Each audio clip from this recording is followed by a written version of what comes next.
That they will come? Absolutely. There will be a huge UFO outbreak.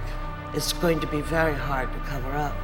The intentionally turning on of nuclear warheads and then shutting them off was a deliberate show of force. That we can cause you to go to war even when you don't want to. And when we don't think you should, we can neutralize all of them. Why would they want to do that?